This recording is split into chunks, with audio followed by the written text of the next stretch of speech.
안녕하십니까. 다시 인사 올리겠습니다. 한국은행 법규제도실 금융법규팀에서 근무하고 있는 홍승택 차장이라고 합니다.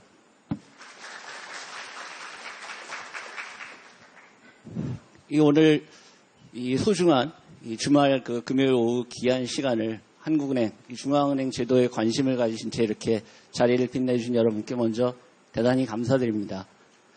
오늘 저 강의는 이제 우리나라의 중앙은행 제도라는 제목으로 진행을 할 텐데요. 이미 이제 배포된 자료 보셔서 이제 어느 정도 파악을 하고 계시겠지만, 우리나라 중앙은행 제도의 변천사, 제도의 도입 과정부터 그리고 현행하는 법이 어떻게 그동안 개정돼서 어떻게 현행 지금 하는 법이 법적인 체제와 근본적인 거버넌스 등 하에서 움직이고 있는지 작동하고 있는지 주로 변천 과정에 중점을 두고 진행을 하려고 합니다. 그래서 지나치게 경제학이나 법학 전문적인 내용을 가급적 좀 피하려고 하고 있고, 여러분께서 누구나 부담 없이 편하게 들으실 수 있는 강의가 되도록 좀 구성을 해보려고 노력을 했습니다. 강의 진행 중에 언제든지 질문사항 있으시면 주저마시고 질문 주셔도 좋겠고요. 또 이제 강의 시간 종료 후에도 이 Q&A 시간을 가지려고 하니까 또 긴 더 궁금한 사항은 강의 종료 후에 말씀을 해주셔서 감사하겠습니다.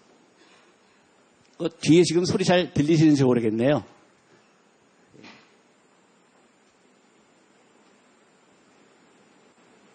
조금 전에 말씀드린 바와 같이 차례는 크게 우리나라 중앙은행 제도 개관을 하기 전에 중앙은행 제도의 역사라고 할까요? 어떻게 중앙은행 제도가 시작됐는지 간략하게 특히 영란은행과 미연준 시스템을 좀 집중적으로 살펴보고, 그 다음에 이제 우리나라 중앙은행 제도 어떻게 역사적으로 시작이 됐고 어떻게 변천을 해야 하는지 차례차례 살펴보고, 마지막으로 현행 우리나라 한국은행 제도의 기본적인 골격을 간단하게 살펴보고 마지막으로 Q&A를 가지도록 하겠습니다. 그럼 먼저 이제 중앙은행 제도의, 태초의 중앙은행 제도의 생성에 대해서 좀 간략하게 살펴보겠는데요. 미국의 극작가 윌 로저스라는 분은 인류 3대 발명품에 불, 바퀴, 그리고 중앙은행이 있었다고 얘기를 할 정도로 중앙은행 제도는 어떻게 보면은 굉장히 우리 근현대 문명사에서 중요한 기능을 가졌고, 역사적인 의미와 또 현실적인 중요한 기능을 많이 가지고 있는 그런 제도라고 볼 수 있고, 또 경제학 하신 분들은 다 아시겠지만 폴 서뮤엘슨의 교재에서도 그 서문에 마찬가지 3대 발명 이야기를 하고 있다 합니다. 그런데 이제 알고 보면 사실 중앙은행이라는 것은 보통 우리가 생각할 때 화폐와 항상 밀접하게 중앙은행은 발권은행 아닌가, 그런 기존의 그런 관념, 그런 것 때문에 화폐와 굉장히 밀접하게 이해를 하고 있으신 분들이 많은데, 물론 그렇긴 합니다만 사실 화폐는 선사시대부터 있어 왔던 것이고 중앙은행은 훨씬 이제 나중에 시작된 그런 제도입니다만, 보시다시피 우리가 일반적으로 강학상으로나 이제 여러 가지 책자들에서 이 릭스방크 아니면 이제 뱅크 오브 잉글랜드, 영란은행, 이 두 개를 이제 중앙은행의 가장 시조격으로 소개를 많이 하고 있습니다. 근데 이제 거기에 또 거의 비슷한 시기에 조금 더 앞서서 이 네덜란드의 또 비슷한 중앙은행 기능을 가지고 운영되었던 그런 은행이 하나 있는데, 제가 네덜란드 말은 잘 모릅니다만 이게 아마 암스테르담시의 비셸방크라고 하는 것 같습니다. 이 비셸이라는 게 이 네덜란드 말이 독일어하고 어원이 비슷해서 그런지 좀 비슷한 그런 단어들을 많이 가지고 있는데, 독일어에 이제 백셀른이라는 동사가 있습니다. 영어로 하면 체인지라는 말입니다. 그래서 독일에서는 백셀을 하면 이제 유가증권, 물론 체인지라는 뜻도 있지만 증권이라는 그런 현생 법도 있습니다. 백셀레이트 해가지고.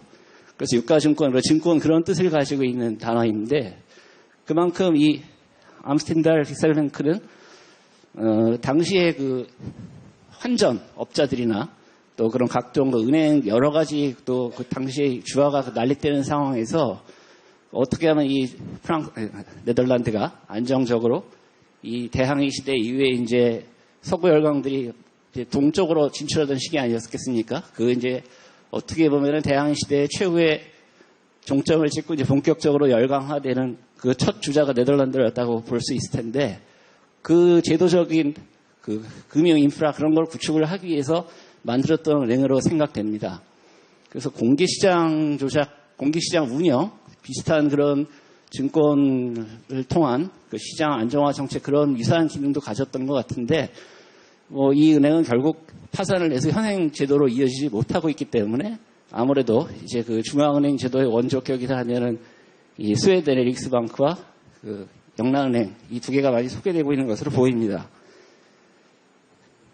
근데 이제 영란은행이 1694년에 이제 설립이 됐는데 이 중앙은행의 역사를 보면은 인류의 중요한 그 문명이나 문화사에서 그런 것들을 많이 찾아볼 수 있습니다만 굉장히 그 전쟁과 유사한 그런 인연들이 많이 있는 것 같습니다. 그래서 사실 이 영란은행도 이 설립 당시에는 윌리엄 3세 때라고 하는데요. 프랑스와의 이제 전쟁 자금 조달을 위해서 의회에서 특별법을 만들어가지고 설립된, 특허로 설립된 그런 은행이었고요.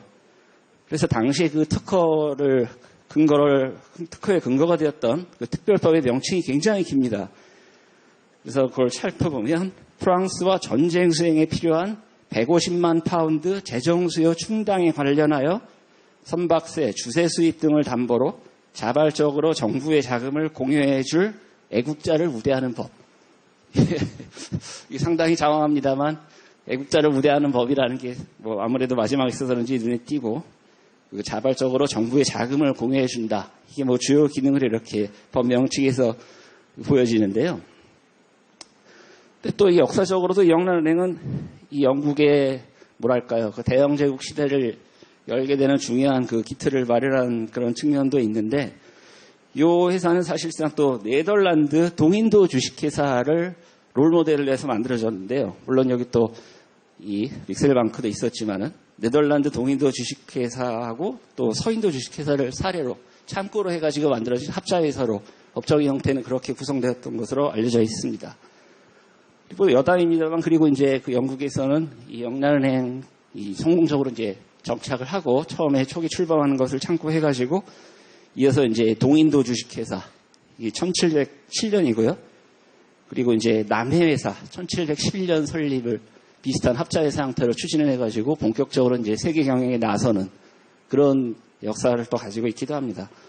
아마 최근에 그 남해회사라는 말씀들은 많이 여담입니다만 들어보셨을 것 같은데요. 그 버블 바로 이제 요즘 한동안 이슈가 많이 되었던 비트코인 가상통화 그 얘기 나올 때 항상 버블 얘기가 많이 나오면 꼭 인용되는 게 남해회사죠.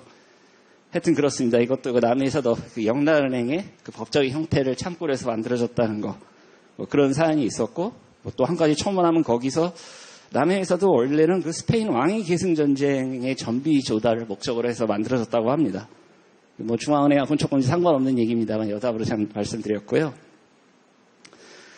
근데 이 영란은행이 시당 저렇게 출범을 했지만 당시에 중앙은행이라는 개념을 알고서 그렇게 만들어진 은행은 아니었습니다. 어디까지 지금 말씀드린 것처럼 전비 조달을 목적으로 해서 특허 받아서 만들어진 국가의 자금 지원하는 그런 은행이었는데 당시에는 아무튼 중앙은행이라는 개념 자체가 없었어서 이제 경제학 기본 항상 시작을 얘기를 할 때 많이 하는 이제 애덤 스미스의 국부론 이게 1776년에 이제 발간되었는데요. 당시에 영란은행을 지금 뭐라고 불렀냐면은 딱히 명칭을 따로 이렇게 부른 것도 아니고 네덜란드 암스테르담 은행처럼 중요한 은행이라고 이런 식으로 지금 표현을 해서 소개를 하고 있었습니다. 그리고 이제 또 역사적으로 이 영란은행의 발전 과정을 보면 영란은행이 이렇게 이제 분명히 자발적으로 정부의 자금을 공유해줄 애국자다 이렇게 출범을 했는데 굉장히 실제로 금융위기가 그때 당시에 굉장히 빈번했습니다. 이제 자본주의 초기 시대라서 그런지 굉장히 그 경제 상황의 플럭추에이션이 심했는데 그래서 크고 작은 금융공황이 굉장히 자주 왔었다는 거거든요. 그런데 불구하고 당시에 영란은행은 별다른 조치를 취하지 않고 그냥 은행들이 그렇게 파산을 하고 또 이렇게 결국 금융공황으로 이어지는 그런 상황에서 별다른 아무런 적극적인 조치를 하지 않고 상황을 계속 수수방관했다는 겁니다. 그래서 그 상황을 이렇게 지켜본 당시에 그 1797년에도 금융위기가 있었는데 당시에 그 이제 또 지금도 널리 알려져 있는 프랜시스 베어링스 경영이 서 프랜시스 베어링입니다. 이 영란은행의 이제 소극적인 이런 정책 운영을 보면서 이래서야 되겠느냐. 그 영란은행은 분명히 은행의 은행인데 은행들이 이렇게 자꾸 금융 위기를 초래하는 원인으로 작용하는 것을 수수방관하는 건 분명히 문제가 있다고 얘기를 하면서 은행의 은행임으로써 최종 대부자라는 표현을 이때 이제 처음 썼다고 기록이 되어 있습니다. 이 당시에는 이게 불어를 써가지고 제가 불어는 또 잘 몰라서 발음을 정확하게 모르겠지만은 어쨌든 영어식으로 표현하면 end of the last resort죠. 그 데니의 레소드 같은데요. 아마도.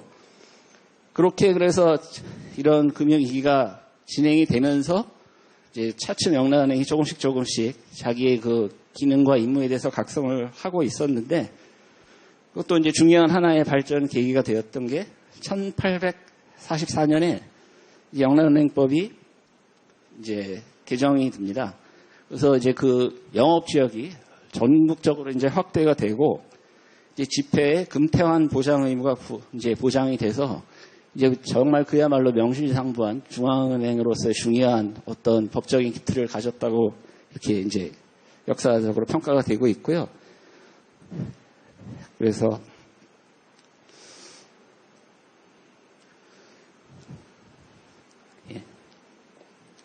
독점력 발권력 인정. 그래서 이제 지금 말씀드린 이제 1844년의 뱅크 차르터 액트입니다. 이제 통칭 필스 액트라고 하는데요.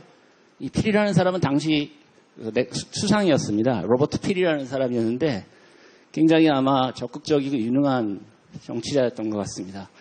그래서 이때 근본위 제도에 대한 논의가 굉장히 많았던 그 논란을 이제 종집을 찍고 근본위 제도를 채택을 하고 그리고 이제 그 외에도 뭐 공물법을 또 폐지를 하기도 했고 영국의 경찰 시스템을 이때 또 도입을 해가지고 지금 영국에 가시면 이제 보통 그 경찰들을 보통 애칭으로 보비라고 많이 부르는데 이 바로 로버트 필의 애칭이 보비였다고 합니다. 그래서 뭐 또 이렇게 필스 액트라고 하면 많은 또 재미있는 또 히스토리를 또 이렇게 잠깐 볼 수도 있는데 그래서 이제 독점력 발권력을 인정받고 좀 전에 말씀드린 대로 저 또 베어링스의 그 지적처럼 최종 대부자 기능에 대한 인식이 어느 정도 자리 잡았는데 여전히 영란은행은 그렇게 적극적으로 움직이지 않았던 겁니다. 그 이후에도 이제 크고 작은 금융위기가 끊이지 않고 계속 이어졌는데 특히 이제 1866년에 금융위기가 굉장히 컸습니다. 큰 금융위기가 하나 와서 당시 이제 영국의 영란은행과 함께 그 금융산업을 제일 이끌어가던 가장 큰 은행이 하나 있었는데 오버랜드 거니 앤 컴퍼니라는 그런 은행이 있었는데요. 그 은행이 파산을 합니다. 그 은행이 파산을 하는데 영란은행은 또 마찬가지로 굉장히 소극적이었고 어떻게 보면은 약간 자기의 뭐 라이벌이랄까 그런 라이벌이 이렇게 무너져가는 거를 은근히 즐기기까지 됐던 뭐 그런 분위기였던 것 같은데 그런 상황을 지켜보던 이제 이 옆에 좀 글씨가 작아서 안 보이시는지는 모르겠지만 월터 베저시라는 사람이 있었습니다. 이 사람이 누구냐면은 이제 그 이코노미스트지는 아마 뭐 누구나 이름 한 번씩은 다 들어보셨을 것 같은데요. 이코노미스트가 1843년 9월에 창간이 됐는데 그 창간 이후에 이제 초대에 이어서 편집장을 하던 사람입니다. 월터 베저시. 그 사람이 지금 당시에 이제 그 영란은행이 또 한 번 이렇게 영국의 금융위기를 현실에 직면하면서 수수방관하는 걸 보고 안타까운 나머지 책을 이렇게 하나 쓰게 되는 거예요. 그래서 지금 그 책 제목이 바로 롬바르드 스트리트인데 그 롬바르드 스트리트는 말씀드린 대로 조금 전에 그 파산했던 영국 최대의 은행이 위치했던 그 거리 이름입니다. 물론 뭐 롬바르드족 하면은 우리 또 인류의 은행 역사에서 빠지지 않은 또 이탈리아의 그 롬바르드 그 지역에서 그 은행이 시작됐다 그런 얘기도 있어서 아마 그런 거리들이 금융가에 많이 있는 것 같긴 한데 그래서 이 월터 베저시 저서 이 롬바르드 스트리트 1873년 발간된 저서에서 다시 한번 이제 영란은행의 각성을 촉구하는 거죠. 이제 본격적으로 정말 최종 대부자 기능을 확실히 해서 더 이상 영란은행이 이렇게 금융위기에 수수방관하지 않고 적극적으로 좀 대응을 해야 되지 않겠냐 아주 통렬하게 얘기를 했습니다. 그래서 결국 근데 그 영향이 탓인지 그로 이제 영란은행이 대여 각성을 해가지고 적극적으로 정말 그야말로 최종 배후자 기능을 수행을 하게 됩니다. 그 영향 탓인지 정말 그래서 1차 대전 때까지는 영국의 그 이후로 이제 커다란 별다른 금융 위기가 없이 상당히 안정적인 성장세를 계속 가질 수 있었다. 그렇게 이제 경제사가들이 평가를 하고 있고요.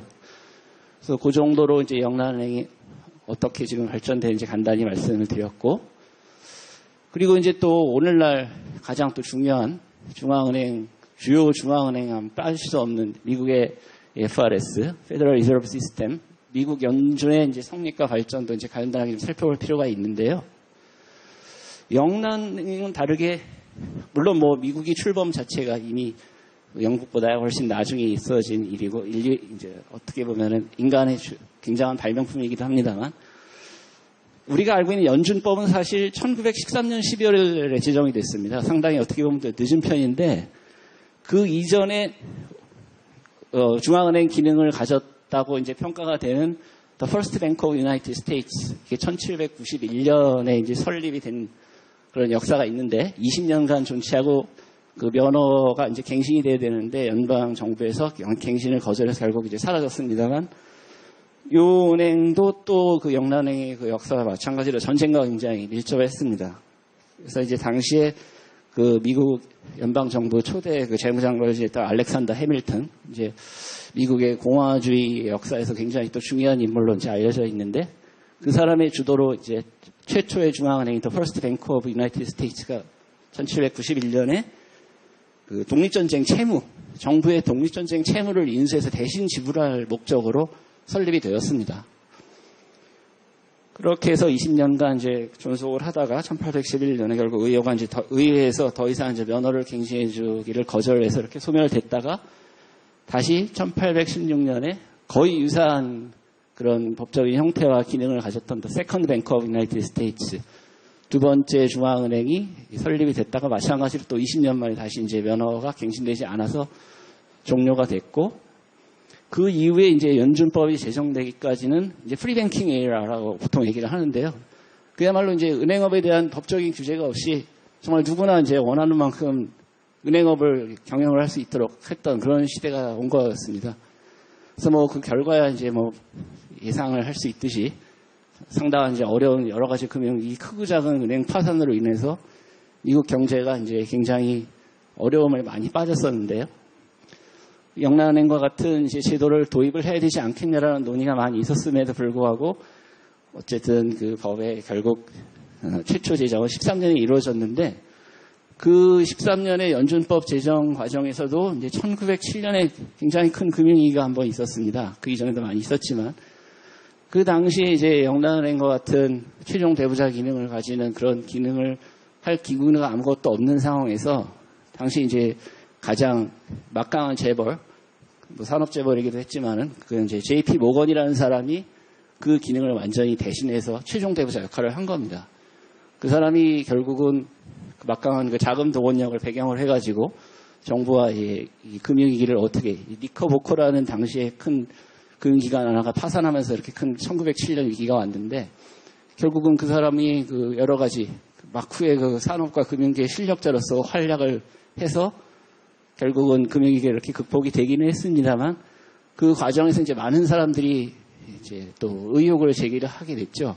아무래도 뭐 재벌이 지금 정부와 결탁을 해가지고 금융위기를 구제를 했다고 하지만 그 안에 또 막후에서 무슨 거래가 얼마나 이루어졌을까라는 온갖 의혹을 다 뒤집어 쓰게 되고요, JP모건이. 그래서 이제 그 푸조 청문회라는 청문회가 결국 이루어져가지고 JP모건이 하여튼 많은 뭐 순환을 겪었다고 하는데, 결국 그 양반이 어쨌든 금융위기를 1907년에 마무리하는데 굉장히 큰 역할을 했던 건 사실입니다. 그래서 이제 그런 상황에서 논의를 하게 되는데, 미국에서 이제 본격적으로 이제 의회를 중심으로 우리도 이제 중앙은행을 만들어야 되지 않겠냐라는 논의가 이루어지는데, 민간은행보다 이제 강력하고 또 그를 통제하는 기관이 행정부 밖에 있어야 된다.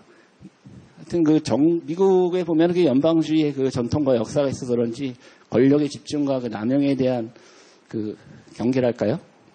그 독재적인 그런 권력 작용에 대한 굉장히 반발심이 강했던 것 같아서 여러 가지 많은 논의가 이루어졌던 것 같은데, 그래서 이 결국 연준법 논의를 만들기 위해서 상하원 합동위원회를 거의 7년 동안 진행을 시킵니다. 그래서 결국 이제 1913년에 이해 이제 JP 모건이 마침 또 여행 중에 결국 죽게 되는데, 공교롭게 그 해에 연준법이 이렇게 탄생을 하게 됐습니다. 근데 당시 그 상하원 합동위원회 최종 보고서 보면은 여기서도 중앙은행이라는 말을 쓰고 있지 않아요. 그리고 사실 지금도 그 이름을 보면은 이 연방준비제도, 리저브 시스템, 어디도 뭐 뱅크라는 말은 들어가 있지 않고, 이 연준 시스템을 봐도 12개 이제 지역 연준은행이 있고, 그것을 이제 통화를 감독하고 이제 관리하는 헤드랄까? 그 이제 연준제도 이사회, 그 틀과 거기에 이제 공개시장조작위원회 FOMC가 있죠. 피더럴 오픈 마켓 커미티. 그 세 개가 주축으로 이루어지는 중앙은행 구조인데, 하여튼 역사적인 여러 가지 이유에서인지 중앙은행이라는 표현은 당시에 어디서도 찾아볼 수가 없고, 오히려 우리는 유럽 대륙의 중앙은행과는 전혀 다른 조직이다. 스스로 이런 표현을 쓰고 있습니다.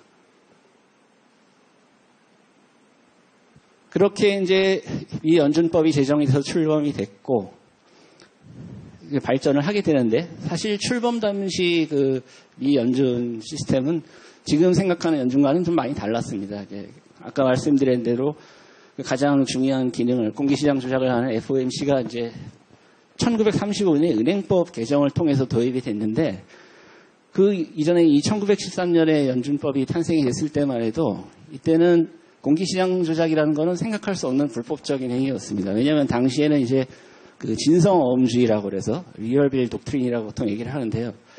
실제로 상거래 과정에서 이루어진 진성어음, 이렇게 금융 목적으로 자금 조달을 목적으로 이렇게 발행하는 그런 어음이 아니고, 실제 상거래 과정에서 이루어지는 그런 어음을 할인을 통해서 자금 시장에 자금을 조달하는, 공급을 해주는 그 역할만이 연준이 할 수 있는 그 권한 범위라고 해석을 하고 있었습니다. 그게 당시에 이제 그 은행법, 그 미국의 그 의회 은행위원회 이제 그 글래스 위원, 이제 글래스 스티걸 액트 얘기하는 바로 그 글래스 위원인데요.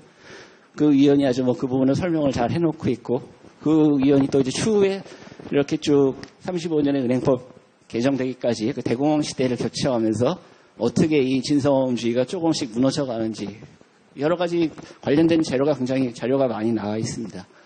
그래서 말씀드리고 싶은 것은 어쨌든 처음에 시작부터 중앙은행이라는 인식으로 출발한 조직도 아니었고, 35년까지는 오늘날 얘기하는 이 가장 중요한 FOMC의 기능 같은 것은 오히려 불법적인 거의 그런 상황이었다는 거죠. 그래서 이렇게 시대 상황과 그 주어진 책무에 따라서 중앙은행의 그 뭐랄까요, 기능 그리고 형태, 그런 것들은 고정적인 것이 아니고 선언적으로 주어지는 것은 아니라는 말씀을 좀 드리고 싶었습니다.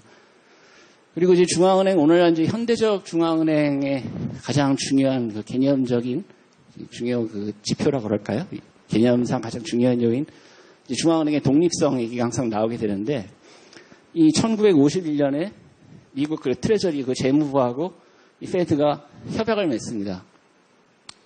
그래서 뭐 협약 내용은 굉장히 이제 간단한 내용으로 알려져 있는데, 그 요지는 해석을 하면은 미 연준의 독립성, 정책 수단의 독립성을 확보해 주는 겁니다. 재무부하고 당시에 그 미 연준하고 굉장히 그 정책 운영 수단을 가지고 다툼이 많이 있었는데, 결국은 이제 두 기관이 합의를 해서 연준이 이제 통화 정책에 대해서는 그 정책 수단을 가지고 자유롭게 정책을 수행할 수 있는 그런 여건을 만들어준 중요한 이 협약이라고 하겠습니다.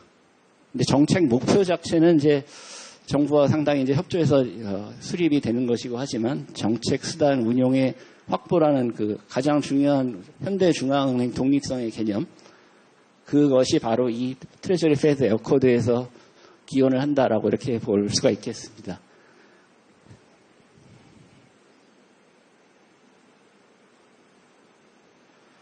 그래서 이제 조금 전에 쭉 한번 살펴보면서 개관하면서 말씀드렸지만, 중앙은행은 이제 태생 당시에는 대정부 대출, 정부 예금 수취, 이런 가장 고전적인 기능을 수행하는 기관이었고, 물론 그리고 이제 또 발권, 화폐 발행, 이것이 가장 고유한 역할이었고, 그리고 이제 세 번째 나오는 여신수신, 거기에서 최종 대부자 기능.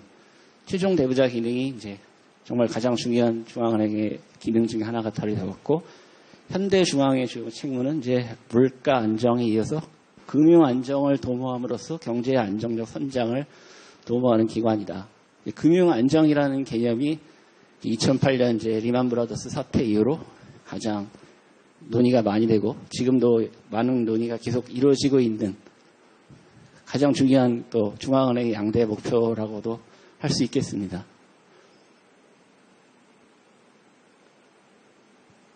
그래서 이제 중앙은행의 역할은 항상 시대적인 여건과 배경, 그리고 시대적인 과제에 따라서 발전해 왔다.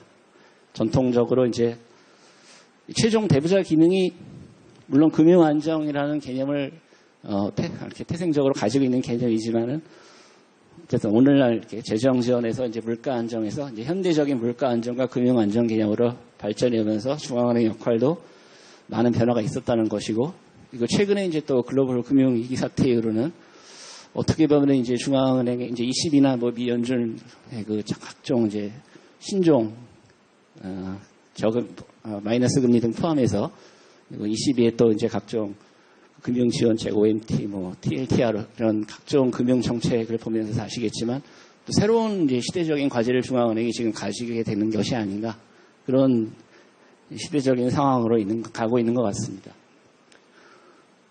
그러면 이어서 이제 중앙은행 제도 도입과 처음에 발전 단계에서 간단히 살펴본 뒤 이어서 이번에는 이제 우리나라 중앙제도가 어떻게 시작이 되었는지, 어떻게 발전을 해야 하는지 좀 간단히 또 살펴보도록 하겠습니다. 내년으로서 이제 한국은행도 이제 창립 70주년을 맞게 됩니다만, 저도 이제 사무실에서 업무를 하면서 우리나라 이 중앙은행 제도의 역사를 보면 참 뭐랄까요, 그 민족적인 안타까움의 그 애국심의 발동을 일으키게 할 만한 참 안타까운 순환의 역사가 아니었나, 그런 인식이 들 정도로 철저하게 일본에 의해서 계획적으로 주도된 그런 안타까운 역사, 과거의 시작점이 그렇게 있지 않았나, 그런 느낌을 지울 수가 없는데요. 우리나라 중앙은행, 최초의 중앙은행이라고 얘기를 하면은, 종래에는 그 일본의 그 제1은행이 최초로 중앙은행 기능을 수행했다고 많이 얘기를 했었습니다. 뭐 아시다시피 일본의 제1은행은 어디까지나 그냥 하나의 상업은행이었는데 불구하고, 우리나라 이제 개항 초기 시대부터 우리나라의 완전히 그 금융 수탈이랄까? 화폐 제도를 완전히 일본에 편입시키는 그런 과정에 천병을 했던 그런 민간 은행이었습니다만, 그 역사적인 배경을 보면 이제 결국은 동학운동, 동학농민전쟁에서 이제 비롯된 청일전쟁의 결과 이제 일본이 본격적으로 우리나라의 지배를 마각을 드러내기 시작한 그런 단서가 됐죠. 일본의 화폐는 사실상 그 강화도 조약 1876년에 우리나라가 최초로 이제 외국과 맺은 불평등 조약이라고 국사 시간에 다 배웠던 강화도 조약에서 공식 명칭은 병자수호 조약인데, 그 부속되어 있는 수호 조교부록, 그리고 통상장정에서 그 개항장을 중심으로, 그 개항장이 당시에 이제 부산하고 인천하고 원산 아마 세 개였을 겁니다. 거기서 일본 화폐를 자유롭게 유통할 수 있도록 허락을 해줬습니다. 그래서 일본 화폐는 사실 이미 1870년대 후반부터는 상당히 많이 유통이 되고 있었던 것으로 알려져 있고, 그런 여건에서 이제 동학전 농민전쟁을 계기로 친청파가 완전히 퇴진을 하게 되고, 친일 정부가 들어서죠. 이제 김홍진 내각이 들어서서 가보개혁, 1894년에 이제 가보개혁을, 개혁 정책을 추진하는데, 그 중에 이제 가장 또 이 오늘 강의가 중요한 그 테마 중에 하나가 신식 화폐 발행 장정이라는 것을 발표를 해가지고 은본위 제도를 채택을 하게 됩니다. 이 은본위 제도는 이미 일본에서는 상당히 오랜 기간 동안 확립이 돼 있어서 결국 일본이 우리나라 금융 시스템을 일본으로 이렇게 편입시키기 위한 하나의 이제 전초전으로 시작된 그런 어떤 전략으로 하나 볼 수 있을 것 같은데요. 그래서 보시면 그 일본의 은화폐가 많이 남발이 되고 거기다가 이제 조선은 그런 금융제도 시스템의 그런 중요성에 대한 인식이 좀 많이 부족했던 겁니다.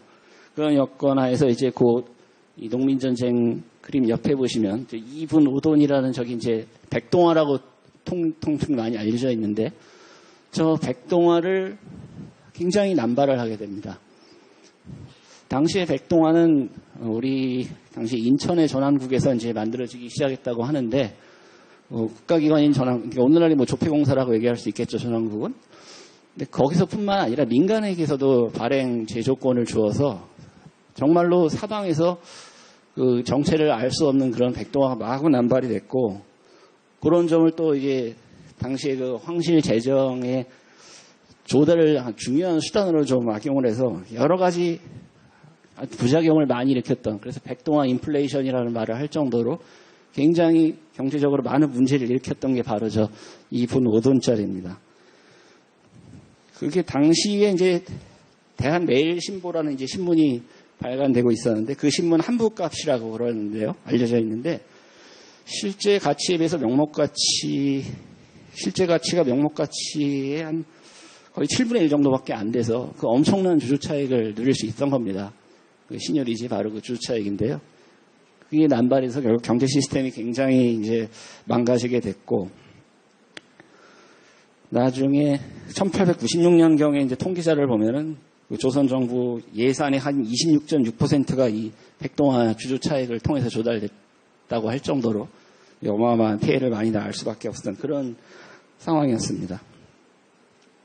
그래서 일본이 지금 하여튼 그래서 가보경장 통해서 친일파를 등기를 하고 친일 정부를 세우고 결국은 이렇게 화폐제도 일본 화폐가 이미 많이 남발이 되고 있었던 상황에서 은본위제를 이제 채택하게 했었고 이제 거기까지가 이제 어느 정도 뭐 도입부라고 얘기를 하려고 말씀드린 건데 여차해서 우리나라 최초의 중앙은행 제도의 시발점이라고 할 수 있는 것은 대한중앙은행 1903년에 고종이 설립을 시도했던 최초의 중앙은행이라고 볼 수 있습니다. 근데 이게 어떻게 이게 갑자기 이렇게 진행된 것은 아니고요. 이 당시 이제 역사적인 사건들을 보면은 이 청일 전쟁이 끝나고 그다음에 이제 삼국 간섭이 이루어지죠. 거기서 바로 이제 러시아가 독일과 프랑스와 함께 그 시모노세키 조약에 개입을 해가지고 요동반도를 다시 일본에서 중국으로 돌려주게 해서 자기네들이 나눠 가지는 그런 사건이 있었고, 그걸로 그런 여러 가지 정황을 지켜보던 이제 조선에서는 이제 친러시아 정부가 들어서게 되죠.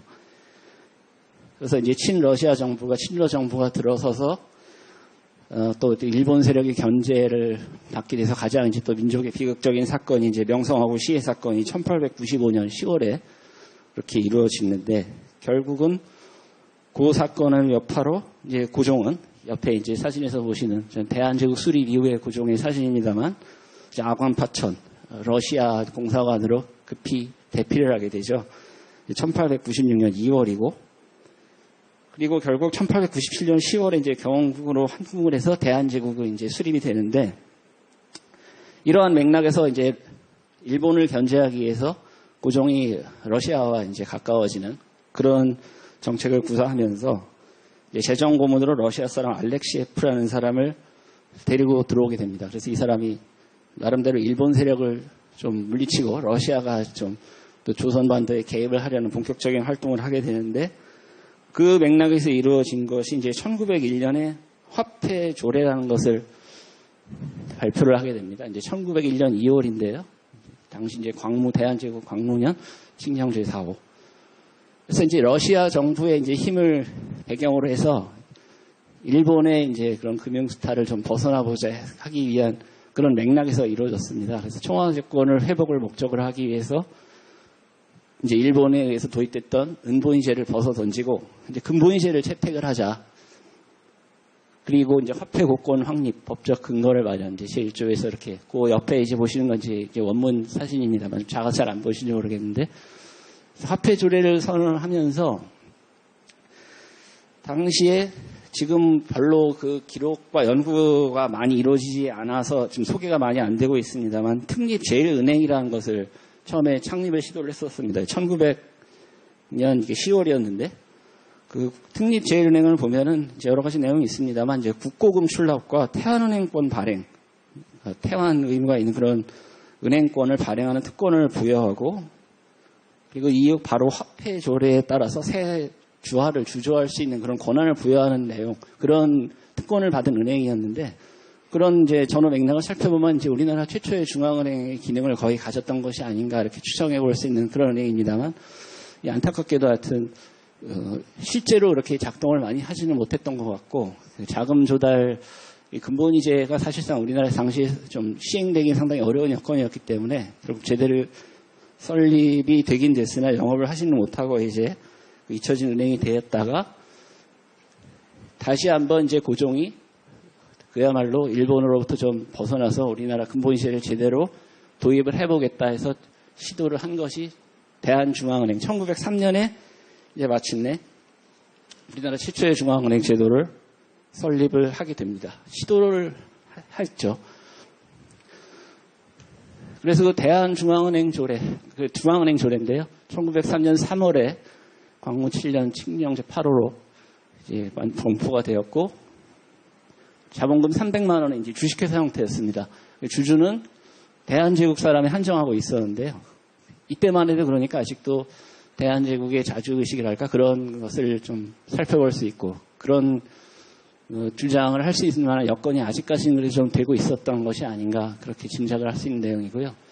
그리고 이제 태환은행권, 이제 중앙은행권을 발행하는 특권을 주고 있었고 신구화폐 교환, 국고금 출납, 그리고 국세사무, 담보대출 등 중앙은행 업무 수행하고 총재로서 심상훈, 부총재로서 이용익을 임명을 합니다. 이 심상훈 선생님은 아마 당시에 그 충청도 관찰사였던 것으로 기록이 되어 있고요.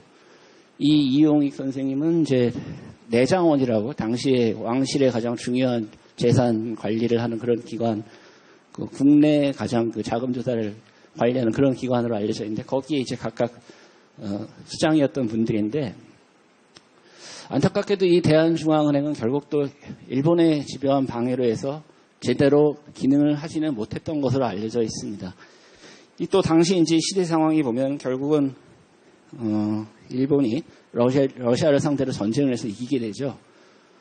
당시에 완전히 전 세계를 이제 깜짝 놀라게 했던 대사건인데 일본이 러시아를 이길 거라고는 아무도 생각을 못했는데 그런 상황이 벌어지면서 당시에 이 아까 말씀드렸다시피 고종의 중앙은행 제도 설립은 정치적으로는 러시아 세력을 좀 많이 활용을 하고자 했던 여건이었는데 상황이 이제 급반전되면서 이용익 씨는 일본으로 납치가 된 것으로 알려져 있습니다. 그래서 결국 대한중앙은행은 제대로 출범하지 못하고 기록상으로 이제 우리나라 최초의 중앙은행이라고 그런 평가를 할 수는 있게 되는 역사적인 그런 안타까운 현장이라고 말씀드릴 수 있겠습니다.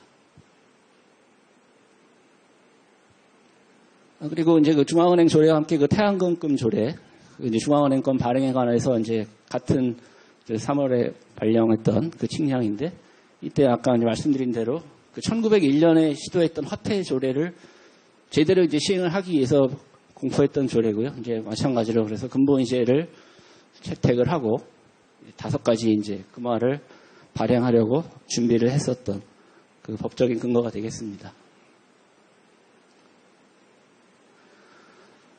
그래서 이제 일본이 결국은 러시아와의 전쟁에서 승리를 하고 본격적인 우리나라의 수탈이랄까 침략이 이제 본격화되는 시기로 들어가는데 그 이제 시작이 일본은 하여튼 철저히 우리나라를 이제 병합하는 과정에서 화폐제도 일본의 그 금융 시스템을 그대로 우리나라에 이식하는 걸 해서 출발을 했다고 해도 과언이 아닐 정도로 이쪽 분야에 굉장히 그 세밀하고 집요한 계획하에서 움직였다는 것을 잘 알 수 있는데 이제 우리가 저 사진에 보면 지금 이제 현행 한국은행 화폐금융박물관으로 쓰이고 있는 건물이죠. 저 건물은 원래 이제 일본의 그 제1은행 아까 말씀드렸던 개항시대부터 우리나라에 진출한 제1은행의 경성지점으로 사용하기 위해서 건립을 했던 건물입니다.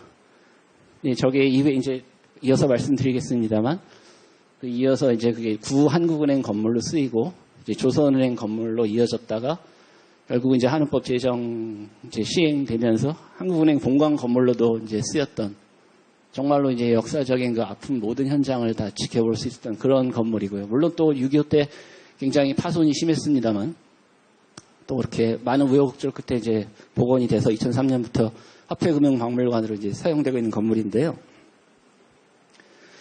일본 제1은행은 이제 간단히 또 우리나라 진출사를 살펴보면 1878년 6월에 이제 부산 지점을 최초로 설치해서 이후에 원산, 인천, 서울 뭐 등등 군산 뭐 이렇게 많은 곳에 지점을 확보를 하게 되고 1883년 2월에는 이제 당시에 우리 조선 총 세무사, 그러니까 뭐 재정 관리를 하는 그런 관청의 수장이라고 할 수 있는 사람을 독일 사람 뮬렌도르프를 또 임명을 해가지고 뮬렌도르프가 다시 제1은행과 해관세 취급 조약이라는 걸 체결을 합니다. 이게 1878년 일인데 이 이후에 이제 개항장에서 그 일본 제1은행이 분명히 일본의 민간은행임에도 불구하고 관세, 수수료, 벌금, 관련 벌금 이런 것들을 수납을 대행을 하는 사실상 조선의 재정 기능을 대행하는 그런 아주 정말 좀 안타까운 그런 상황을 연출하게 했던 바로 그런 은행인데요.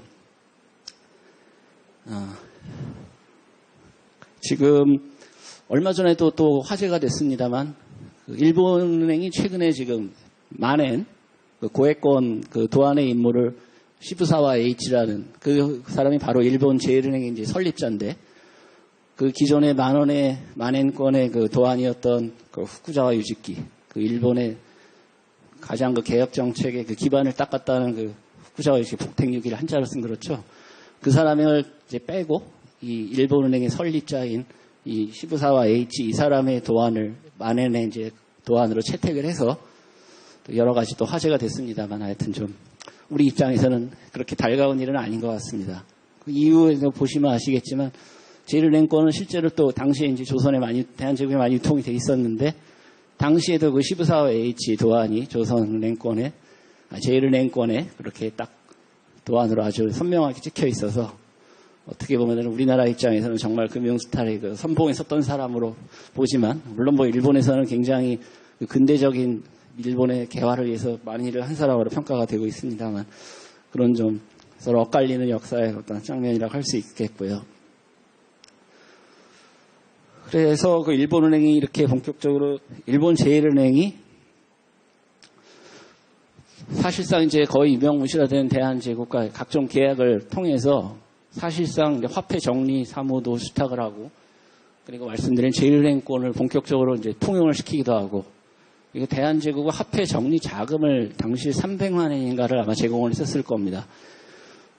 일개 물론 여긴 뭐 민간은행이긴 합니다만은 어쨌든 당시에 우리나라의 중앙은행 기능을 했던 은행이 정부에다 이렇게 다른 나라 정부이긴 합니다만은 대출을 한다는 게 참으로 참 아이러니한 일인데요. 하여튼 그렇고 국고금 시급 사무를 수탁을 해서 사실상 우리나라 최초의 중앙은행 기능을 한 것은 이 일본 제1은행이라는 게 여태까지 그 금융사들의 평가였고요. 그래서 그 일본 좀 전에 말씀드린 시부사와 H는 그 일본 제1은행을 우리나라 대한제국의 그 중앙은행으로 사실 탈바꿈을 시키려고 시도를 했었습니다. 그래가지고 저 아까 말씀드린 저 건물도 지금 화폐금융박물관 건물도 원래는 그 시부사와 H가 그 기획을 해가지고 우리나라 장차 수립 제1은행이 중앙은행이 됐을 때 중앙은행 건물로 사용하기 위해서 기획을 했던 건물인데 이 건물은 사실 다 왕궁터였습니다. 이 지금 달성이 궁터라고 하는데요. 이 달성이가 누구냐면은 이제 선조의 사위, 이제 인조의 고모부였습니다. 거기서 이제 왕궁터였고 원래 그 이후로 이제 의료 선교사 윌리엄 스크랜턴, 우리나라 이름으로는 실한돈이라고 보통 이제 한자로 표기해서 많이 알려진 이제 당시에 교육 및 선교, 의료 그런 관련 선교자였는데 거기가 이제 달성 교회로 탈바꿈이 돼 있던 게 결국은 이제 일본 제1은행의 당시 경성 지점장 이치하라라는 사람이었는데 그 사람이 그 스크랜턴으로부터 매입을 해가지고 결국은 오늘날까지 이렇게 자리를 하게 돼 있고요.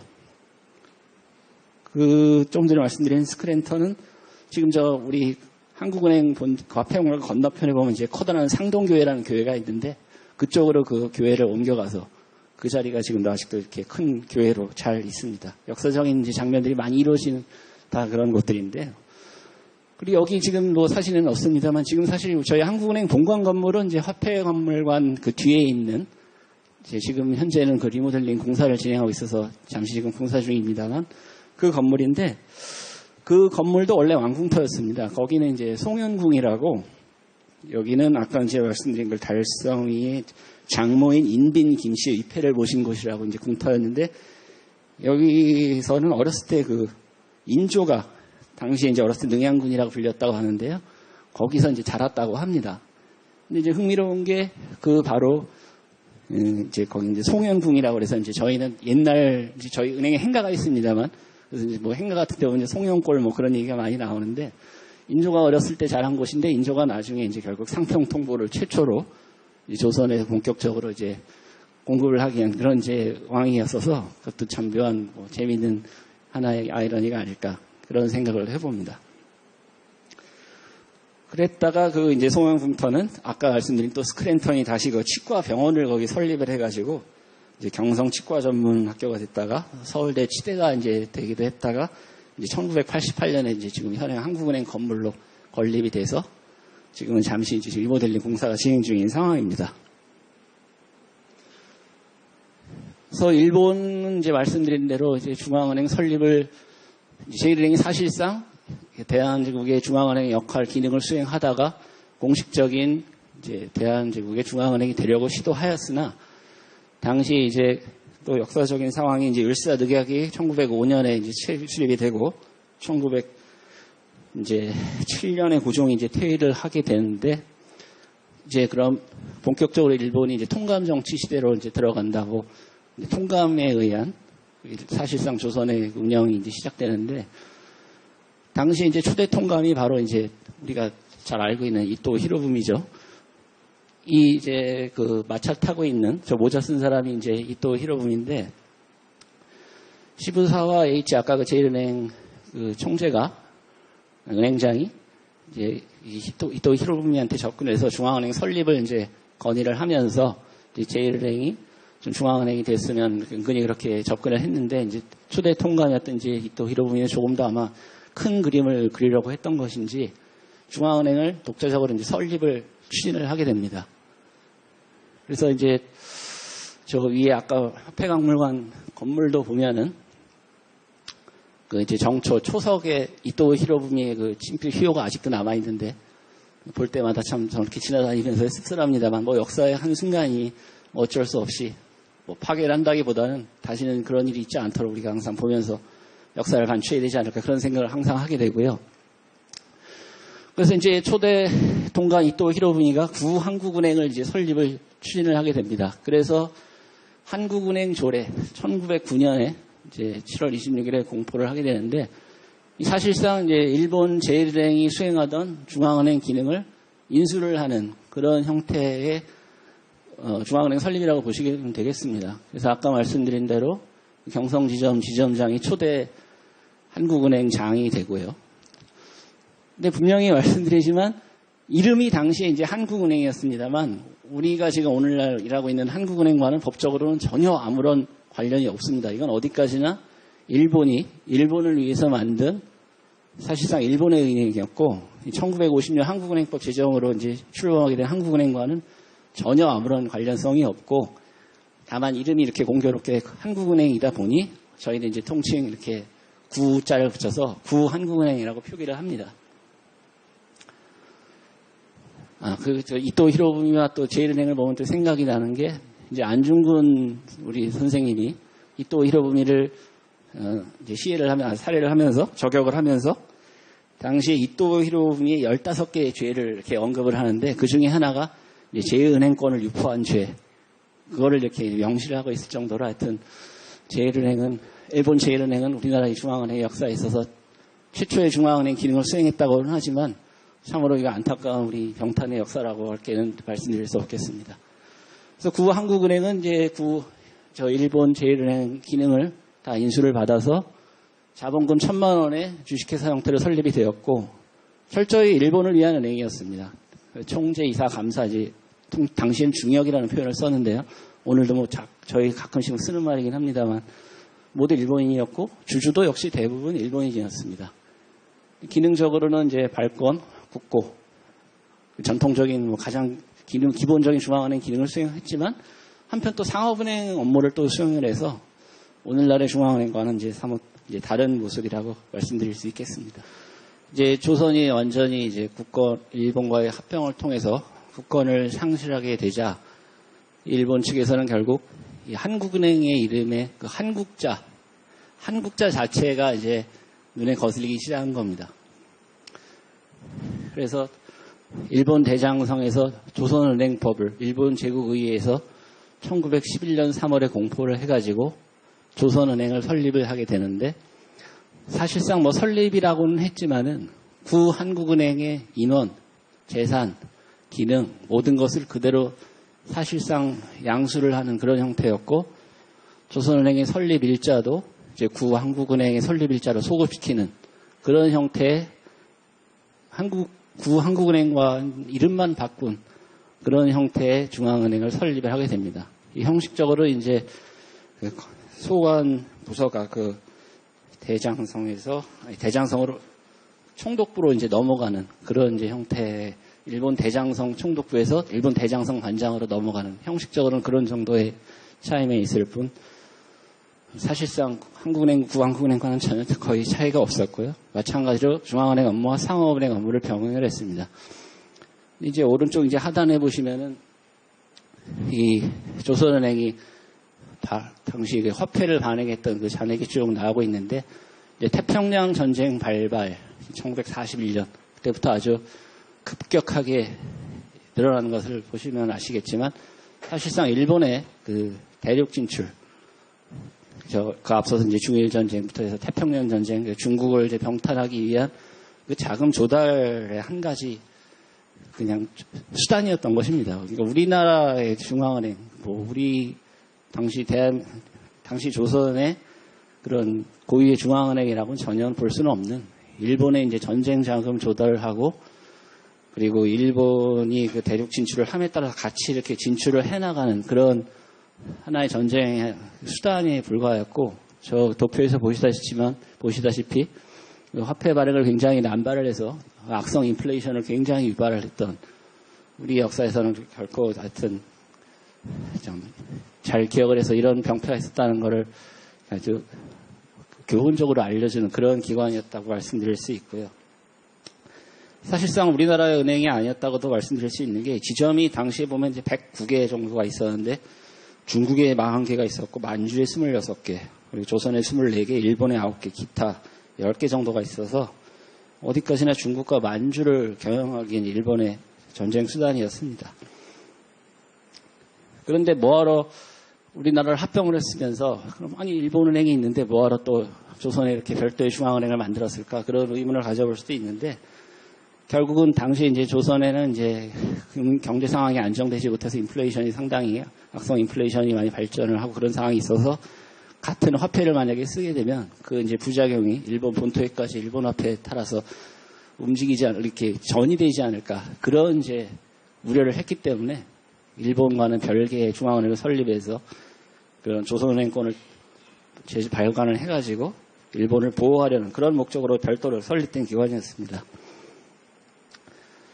그래서 이 조선은행이 결국은 2차 대전 종식 후 미국에 의해서 일본이 패망하면서 1950년까지 패망 이후에도 이제 1950년까지 쭉 이어지게 되는데 이제 결국 미 군정은 여기서 보시다시피 이제 육군 태평양 사령부 포고령 제3호를 발표를 해서 일본은행이 그러니까 조선은행이 발행했던 조선은행권을 제가 지금 말이 좀 헷갈렸습니다. 죄송합니다. 일단 미군 발행 보조 군표를 법화로 지정을 하였고 이 미 군정 법령 제25호를 통해서 조선은행법의 효력을 유지를 했습니다. 그래서 이 미 군정이 들어섰지만 조선은행은 여전히 그 법적인 근거를 가지고 우리나라의 이제 중앙은행 역할을 계속 수행을 해왔고요. 조선은행권도 이제 계속 유일한 법화로서 이제 통용이 됐는데, 이 법화는 결국 이제 제1차 통화 조치가 1950년 8월 28일에 대통령 긴급명령으로 이루어져서 당시에 조선은행 100원권과 1000원권이 폐지가 됐고, 나머지 일부가 계속 유통이 되다가 제2차 통화 조치가 이제 1954년 2월 15일에 대통령 긴급명령 제13호로 발표가 돼서 전면적으로 1953년 2월 17일부터 유통이 금지되어 있습니다. 그렇게 되겠습니다. 그런데도 불구하고 뭐 아직까지도 이제 간혹 이제 민원인들께서 이제 조선은행권 교환에 대해서 문의하시는 분들이 있고, 또 간혹 어떤 분들은 이제 조선은행의 그 예금 채권을 지금 다시 반환받을 수 있냐, 그런 문의를 하시는 분들이 있는데, 좀 전에 말씀드린 대로 조선은행권은 이제 53년부로 완전히 다 통용력을 잃었기 때문에 더 이상 이제 교환은 불가능한 거고요. 예금 채권 부분은 조선은행의 그 이제 재산을 한국은행이 나중에 이렇게 인수양도하는 계약 형태로 해서 인수를 하는 과정이 이제 이어서 스토리가 나오는데, 그 과정에서 민간의 예금 채권은 한국은행이 전혀 인수를 하지 않고 기타 금융기관에 넘겨서 예전에 이제 성업공사에서 인수를 해서 쭉 진행을 했고, 그 관련 사무도 지금 현재 완전히 종료가 됐기 때문에 더 이상 이제 조선은행권이나 조선은행의 예금은 한국은행과는 완전히 절연된 이제 무관한 그런 것들이 되겠습니다. 그래서 일단 이렇게 조선은행법이 미군정에 의해서 효력이 유지된 상황에서 이제 본격적인 정말 우리나라 최초의 제대로 된 중앙은행을 설립하고자 하는 논의가 조선은행 중심으로 시작이 되었고, 또 한 축에서는 이제 재무부가 또 대안을 이렇게 나름대로 이렇게 초안을 만들어서 이렇게 진행을 하게 되는데, 조선은행은 이제 중앙은행 설립대강 47년, 그리고 중앙은행법 초안을 48년에 만드는데, 서구식 중앙은행 제도, 그러니까 아까 처음에 말씀드린 이제 영랑은행이라든지 미연준의 이런 그 서구식 독립된 중앙은행을 구상을 했던 것으로 지금 보여지는데, 반면에 금융법규 대강 초안 그리고 정부 초안 49년안을 보면은 재무부는 여전히 일본은행법을 따르고 있었습니다. 그 일본은행법이라는 것은 사실 그 예전에 독일 제2제국이죠. 독일 제2제국의 제3제국까지 이어서 그 라이스 방크스레 게제츠, 그러니까 당시 독일 제정 독일의 그 은행법을 모방을 하고 있는 형태여서 굉장히 좀 전제 국가에나 어울리는 좀 민주화되지 않은 그런 형태의 법을 모델을 하고 있었는데, 재무부는 여전히 그런 법안을 모델로 해서 법안을 만들었었습니다. 근데 이 상황에서 미 군정이 이제 일본에 들어가서도 금융개혁을 시도를 하는 과정에서 일본은행법을 개정을 하는데, 일본은행법이 재무부 생각보다 훨씬 더 서구식으로 미국에 의해서 주도됐기 때문에 그 정책위원회, 우리나라로 치면 지금 이제 금융통화위원회라는 거를 이제 설치를 하고 일부 이제 금융정책 권한을 일본은행에 넘겨주는 과정으로 이렇게 일본은행법이 개정이 되는 상황이 되자, 재무부도 이제 좀 이건 자기네 법안이 좀 문제가 있는 거 아니냐, 그래서 이제 조선은행 측하고 협의를 해서 이거 우리 진정한 금융 전문가의, 좀 선진국의 전문가의 좀 자문을 구해서 제대로 된 법안을 만들어야겠다는 인식이 시작되고, 그 와중에서 결국은 이제 우리 재무부 장관이 미연준의 결국 전문가 파견을 요청하게 됩니다. 그래서 이제 1949년 6월에 정부가 전문가 파견을 의뢰해서 8월에 이제 아서 블룸필드 박사, 당시 이제 미국 뉴욕 연준의 재무수집과장이었고, 그 젠센 씨는 감사실을 지거졌던 걸로 알죠. 이제 두 사람의 전문가를 파견을 하게 됩니다.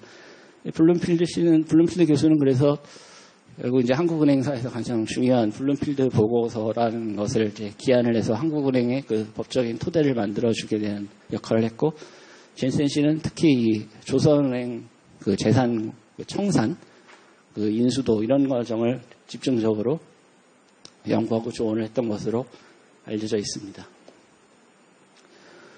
그래서 이제 이 다음 페이지에서 블룸필드 교수의, 지금 교수가 아니라 그 블룸필드 박사의 그 보고서 내용을 간략하게 보게 되는데, 이어서 말씀드리겠습니다만, 당시 그 재무 당국이나 그 대다수 법률 전문가들이 굉장히 그 블룸필드 박사의 안에 대해서 이의를 많이 제기합니다. 여러 가지 얘기를 하는데, 결국은 이제 핵심은 뭐냐면은 블룸필드 보고서의 핵심은 금융통화위원회를 설치하는 거거든요. 금융통화위원회라는 게 민간인데도 불구하고 국가 정책을 수행하는 행정위원회, 이제 그 법학하시는 분들은 이제 대륙법계와 영미법계라는 말씀 많이 들어서 아시겠지만, 영국과 미국을 중심으로 한 그런 이제 커먼로 시스템, 판례법 중심의 그런 법률 체계에서 민간이 행정을 수행할 수 있는 그런 하나의 수단으로 많이 활용이 되었던 게 위원회 제도인데, 그게 당시에 이제 독일을 중심으로 한 그 대륙법계에서는 굉장히 생소한 제도였기 때문에 위헌이 아니냐, 어떻게 민간이 국가 정책인 통화신용 정책을 수행할 수 있느냐, 각종 많은 이의를 제기합니다. 그 과정에서 이제 프랭켈 박사라는 분이 이제 독일계 미국인인데 유태인계로 알려져 있습니다. 미국으로 망명해서 이제 활동을 하신 정치 법학자인데, 우리나라의 초기에 이제 헌법 뿐만 아니라 각종 법률 체계에 굉장히 그 제정에 기여를 많이 하신 분인데, 이분의 자문을 많이 받아서 그런 위헌 논란 시비를 많이 줄일 수 있었습니다. 그리고 맨 오른쪽에 이제 보이시는 게 이제 블룸필드 보고서, 그 오리지널 원본의 이제 겉 표지인데요. 이 관련 자료에 좀 관심이 있으신 분은 우리 저 한국은행 법규제도실에서 한국은행 재정 자료집이라고 3권짜리 그 중요한 사료들을 모아놓은 영인본 책자가 있습니다. 이 책자 양이 굉장히 많고 무게도 무거워서 보시긴 좀 구입해서 보시긴 너무 더 고가해서 쉽지는 않을지 모르겠습니다. 뭐 도서관이라든지 우리 한국은행 도서관에 오시면 언제든지 연락 가능하시니까 관심 있으신 분들은 한번 찾아오시는 것도 재미있을 거라고 생각됩니다. 그래서 그 블룸필드 보고서의 정식 명칭이 Recommendation Regarding Central Banking Reform in Korea인데요.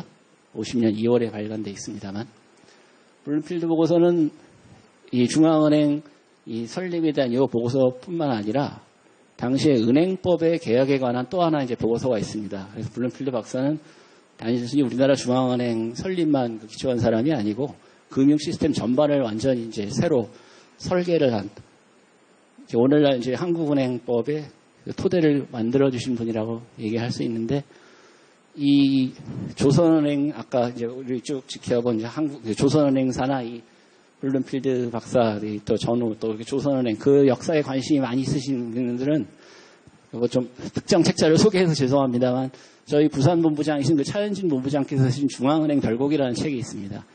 그 책을 보면 굉장히 재밌게 잘 보실 수 있고요. 거긴 특히 이제 조선은행사에 대해서 굉장히 재미있는 이야기들을 많이 담고 있어서 부담 없이 한번 읽어보실 수 있는 좋은 책이라고 생각해서 말씀드립니다.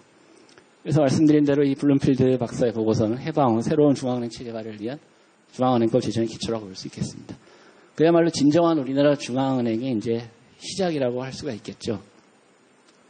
블룸필드 박사는 이 보고서뿐만 아니라 이 한국은행법 제정 이후에도 40문 40답, 한국은행 당시 직원들이 이 법을 이제 집행하는 과정에서 궁금했던 각종 질문들이 있지 않겠습니까? 그걸 40개로 추려서 질문한 거에 대해서 그 40개의 답을 쓰신 것도 있고, 그리고 또 한국금융체제 개편에 대한 보고와 건의라는 책을 내서 사실상 이 한국은행법의 처음 해설 책자 기능을 하는 논문도 발표해 주셔서 굉장히 하여튼 한국은행의 발전에 많은 기여를 해주신 분이라고 말씀드릴 수 있겠습니다. 그래서 블룸필드 보고서는 당시 여건이 굉장히 인플레이션 상황이 심각했다는 것과 그 한국 경제가 굉장히 변동성이 심했다. 그리고 한국은행이 1950년 6월에 출범했지만 바로 이어서 또 이제 6.25 동란으로 이어지는 그런 정말 어려운 상황에서 이어지는 상황이었습니다만, 그런 변동성, 그리고 이제 또 우리 금융체계의 후진성, 이런 것들을 일소하는데 가장 이 개편에 주안점을 두었습니다. 그래서 이 밑에 인플레이션 상황을 보면 하여튼 지금 뭐 엄청난 인플레이션을 이 45년에서 49년까지 이 인덱스가 폭등하는 것을 이제 볼 수가 있는데, 이만큼 당시 인플레이션이 심각했기 때문에 블룸필드 박사의 첫 번째 목표는 이 인플레이션을 어떻게 하면 억제할 수 있느냐가 가장 중요한 목표였던 것입니다. 그래서 이 블룸필드 보고서가 바탕이 돼서 이제 한법 제정안이 발의가 되고, 의결을 거쳐서 이제 결국은 한국은행이 창업식을 6월 12일에 했습니다. 한국은행법 시행법령은 5월 23일에 해서 내년으로 이제 70주년을 맞게 되겠고요. 이 이제 밑에 보면 이제 이 초상화의 주인공이 한국은행 초대 총재인 구영소 총재입니다. 구영소 총재는 이제 조선은행의 마지막 총재이기도 했는데요. 당시 이제 조선은행은 이제 미 군정이 진입하면서 오자마자 거의 바로 이제 일본인 임원들은 거의 다 해고를 해서 한국인 직원들 중심으로 운영을 되도록 했고, 그 중에 이제 두각을 나타내서 이제 조선은행 마지막 총재가 됐고, 한국은행을 설립하는 과정까지 이어서 초대 총재가 되었습니다. 그래서 이 재정의 의의를 이제 창업에 제어하는 담화문에서 살펴볼 수 있는데요. 블룸필드 보고서의 가장 그 핵심을 담고 있습니다. 그래서 밑줄 좀 보시면 이제 종전의 금융기구를 발본적으로 지향한다. 이제 일본식 완전히 그 건치금융의 폐해를 그대로 드러낸다. 그 조선은행은 그야말로 그 일본은행을 롤모델로 해가지고 정부의 정책을 충실히 이행하는 그런 역할을 하는 것을 아주 그냥 이론상으로나 실질상으로나 유감없이 발휘하는데요. 그런 형태의 일본식 이제 금융 문화를 지향하고 민주적 기구를 창설한다. 그리고 빨간 줄에 이어서 어떠한 정치적 압력으로부터 초연할 수 있는 민주정치의 지도의념인 중의제가 구현되어 있다. 이제 중의제라는 말에서 이제 짐작을 하실 수 있겠지만, 금통위의 그 이제 그 의사 결정 기구 형태를 여기서 바로 말씀을 하시는 거죠. 그래서 한국 금융체계의 민주적 개편과 더불어 경제 안정이 당면한 긴급성으로서 사명을 강조하고 있습니다. 그래서 이제 제정하는 법은 총 6개 장과 이제 119개 조문으로 이루어져 있었는데요. 이제 금융통화위원회 설치가 무엇보다 이제 블룸필드 박사가 강조한 부분이었고, 그 법정부서로서 당시 지금 현행 항문법에는 이제 그런 법정부서라는 개념이 없습니다만, 감독부는 이제 지금 현행 그 은행 감독위원회 FSS 그 지금 금감원을 얘기하는 거죠. 제정 당시에는 은행 감독 권한이 한국은행이 가지고 있었기 때문에 감독부를 법정부서로 두고 있었고, 그리고 조사부는 지금도 우리 지금 조사국이 있습니다만, 당시 조사부는 현행 조사국하고는 약간 달라서 조사, 통계, 그리고 경제, 교육까지 다 포괄하는 그런 부서였습니다. 그리고 이제 또 외국부가 법정부서로 있는데요. 당시 은행 감독 권능 기능과 함께 외국환 관련 모든 정책 수립 권한을 제정 한국은행법에서 한국은행이 다 실어줬습니다. 그래서 블룸필드 박사는 하여튼 금융에 관한 가장 중요한 정책 수단과 권한을 한국은행에 집중을 시키고, 그 핵심 의사결정기구를 금통위를 둬서 블룸필드 박사가 본인이 이렇게 표현을 하고 있습니다만, 이제 금융의 민주화라는 표현을 굉장히 강조를 하고 있었습니다. 그리고 정치적 중립성. 그리고 이제 업무로서는 이제 가장 중요한 중앙은행의 기능을 다 이제 수록하고 있는데, 은행권을 발권, 이제 지준제도라든지 대출제도, 그리고 이제 증권 매매, 공개시장 조작, 이런 중요한 중앙은행 기능을 다 이제 수록을 하고 있는데, 블룸필드 박사는 미국에서 온 분임에도 불구하고 한 5개월 정도 머물러서 보고서를 완성을 했는데, 굉장히 짧은 시간임에도 불구하고 우리나라 당시 금융 여건에 대한 그 문제의 심각성을 인식을 굉장히 통렬히 했던 것 같습니다. 잘 디테일한 부분까지 설명을 많이 하고 있고, 그래서 공개시장 조작 같은 경우도 이제 통한증권이라는 건 원래 사실 좀 생각하기 어려운 제도일 수도 있는데, 현대적인 중앙은행에서는 블룸필드 박사는 이제 통화증권을 왜 도입했는지에 대해서 이제 한국은 금융시장 발전이 미흡하기 때문에 공개시장 운영을 하기 위한 국제시장 발전에는 앞으로 상당한 소요 시간이 예상되니까 그 대안으로서 이제 통화증권을 도입했다, 그런 설명도 하고 있고요. 그리고 3절에 보면 이제 은행 업무에 대한 특별 통제, 이제 그 각종 금통위의 강력한 은행 통제 수단을 많이 도입을 해놨습니다. 그래서 이제 그 일제 시하에서 그 완전히 그 관치금융, 정부의 그 압력에 의해서 금융기관이 대출을 남발하는 형태, 그런 것을 차단하기 위해서 굉장히 금통위에 많은 권한을 실어줬고, 오늘날 하는 법에도 좀 이례적인 그 금통위가 그 이례적인 금융 위기 시에 금융기관에 대한 각종 통제를 할 수 있는 권한을 이 당시에 도입을 해서 아직까지 흔적이 남아있다고 말씀드릴 수 있고요. 당시 설립 목적은 이렇게 3가지 정도를 얘기하고 있었습니다. 그래서 통화가치 안정이 무엇보다 가장 중요한 것이고요. 은행 신용제의 건전화, 경제발전, 국제무역. 그래서 옆에 그림은 이제 첫 금통위가 열리는 장면입니다. 그래서 금통위는 어떤 형태로 이루어졌냐면은 구성이 이제 7명의 정의원과 대리위원을 뒀는데 7명의 정의원에는 재무장관이 의장이 됐고 이제 한국은행 총재가 부의장으로 당연직으로 됐고 5명의 임명식 위원을 뒀습니다. 그래서 금융기관 2인의 금융기관 추천직 그리고 대한상공회의소 농림부 장관 기획경제위원회 이렇게 각각 한 명씩 해서 총 7명의 금통위원이 한국은행의 가장 중요한 의사결정을 할 수 있는 최고 기구로 설립이 됐는데 당시에 이제 또 여러 가지 법적인 논의가 있었습니다만 그래서 금통위가 이게 한국은행의 내부 의사결정 기구냐 아니면은 마치 오늘날 금융위와 금융감독원 같은 그런 뭐랄까요 이제 머리와 손발 같은 그런 관계 외부 기관이냐 이제 그런 논의가 있었습니다만 지금 현행하는 법에서는 이제 그런 논란 여지가 없이 개정이 되어 있는 상황입니다. 그래서 블룸필드 박사는 모두에 말씀드린 대로 그 인플레이션 억제에 모든 자기 역량을 쏟아부었다라고 얘기를 할 정도인데 그래서 그 금융기관 신용 통제를 굉장히 많은 수단을 통해서 이루어질 수 있도록 하였습니다. 그리고 이제 블룸필드 박사가 또 본인이 설명을 하고 있는 게 그 금융기관의 민간 여신뿐만 아니라 이게 대정부 여신 통제가 굉장히 심각한 문제다라면서도 당시 경제 여건상 정부 재정 조달 수단도 너무 아무런 더군다나 전쟁까지 이어져서 어려운 상황이고 해서 본인이 굉장히 고심 끝에 예외적으로 정부의 대출에는 많이 탄력적인 운영을 할 수 있도록 규정을 하였다라고 이제 설명을 하고 있고요.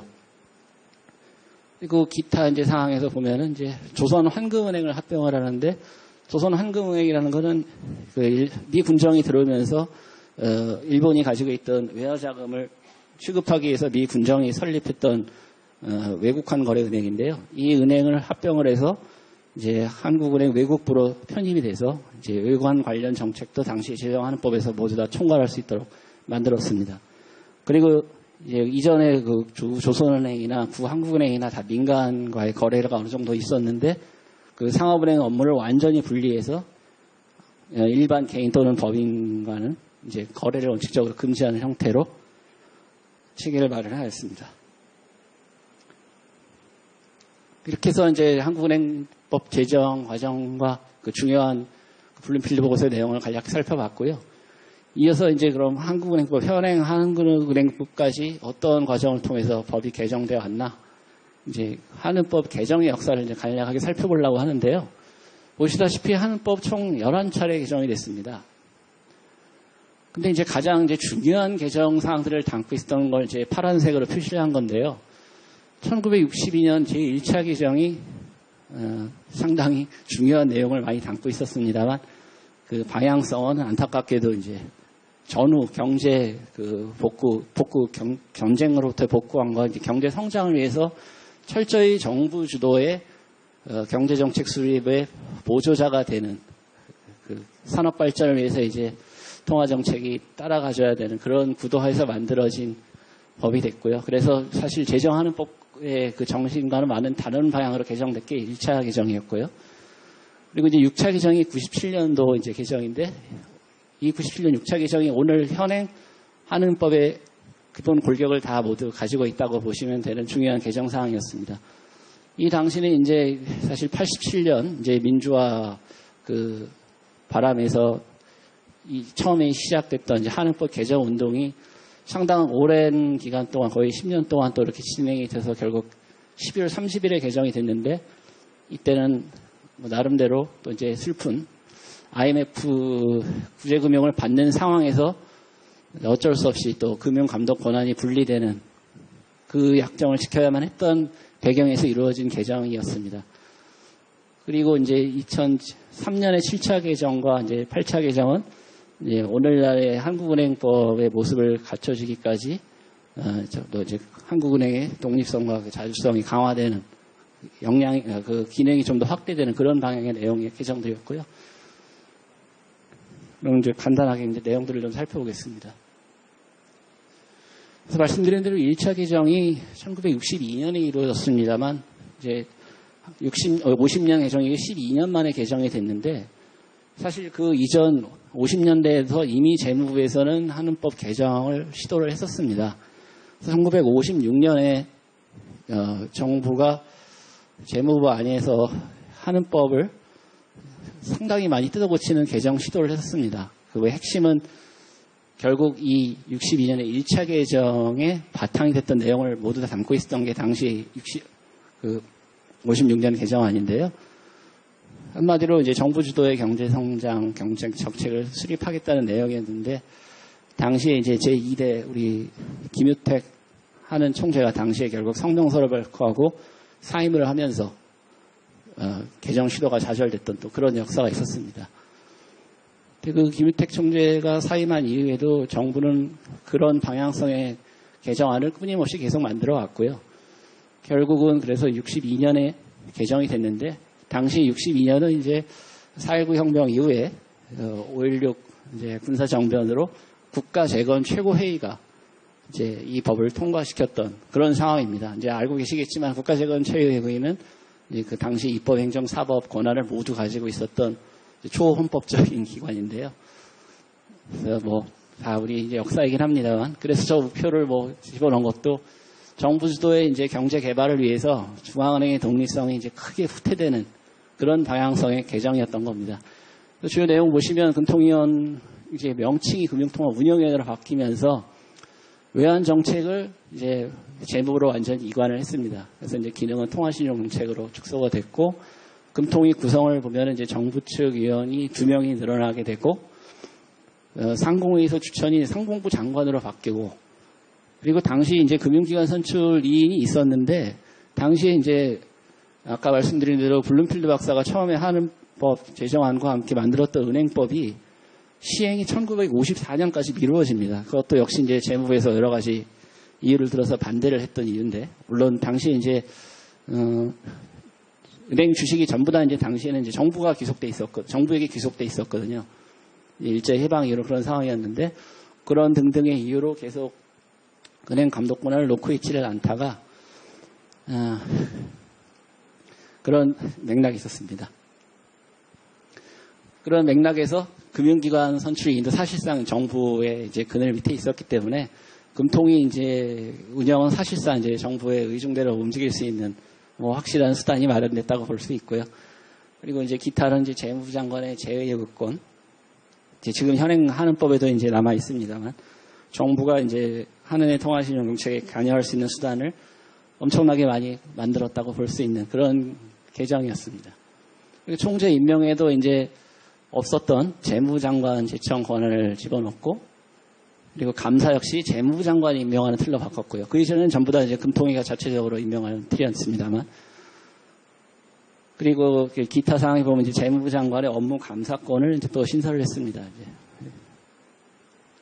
그래서 이렇게 종합적으로 말씀드리면 모두에 말씀드렸다시피 이제 정부 주도의 경제 개발 시대에 맞춰서 그의 보조 역할을 통화 정책이 할 수 있는 그런 여건을 만들었던 개정이었다고 평가할 수 있고요. 이어서 이제 두 번째로 가장 중요했던 제6차 개정, 현행 한은법에 이제 모태가 마련된 6차 개정 내용을 좀 간략하게 또 살펴보겠습니다. 아까 초등 말씀드렸지만 87년 이제 민주화 이후로 민주화 이제 그 시대였죠. 그래서 여러 가지 이제 그 시대에 좀 민주적이지 못했던 각종 제도 개혁과 개정 논의가 이루어지면서 한은법의 개정도 이제 같이 얘기가 돼서 처음에 저 오른쪽에 좌측에 그림 보시면은 맨 위에가 이제 한국은행에서 직원들이 한은법 개정 1000만인 운동이라는 것을 진행을 해서 시민들의 지지를 얻기 위해서 여러 가지 노력을 많이 했던 그런 흔적들입니다. 이게 한은법 개정 100만인 서명운동이 그래서 88년 11월에서 89년 1월 정도까지 있었는데, 그에 대처해서 정부는 이제 개정안을 또 이제 제시를 했으나 오히려 정부 권한을 강화하는 쪽에 개정안을 만들어서 논의가 잘 진행되지 않고 있었고, 결국 그게 이제 90조 밑에 이제 그 교수님들이 서명하시는 이필상 교수님으로 보이는데, 경제학자의 천인 한은법 개정 서명 1995년 2월에 또 이렇게 다시 한번 하는법 개정 논의가 또 다시 한번 탄력을 받았다가 마찬가지로 정부에서 여전히 좀 미온적인 개정안을 또 만들어놔서 다시 한번 또 이렇게 좀 수면으로 가라앉았다가 97년 6월에 다시 이제 한국은행 당시 직원들이 지금 현 본관 앞에서 집회를 가지는 그런 상황입니다만 한은법 개정 운동을 다시 한번 97년 6월에 벌였습니다.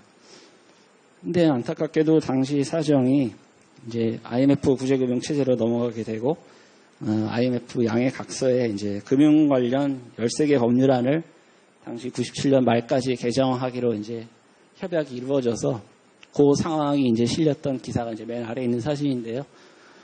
그래서 그동안 여러 가지 논의됐던 한은법의 이제 개정 중을 민주적인 통화신용 정책의 자주성 독립성을 강화하기 위한 시도도 이제 많이 반영이 됐습니다만 이제 은행 감독 기능이 분리돼 나갔습니다.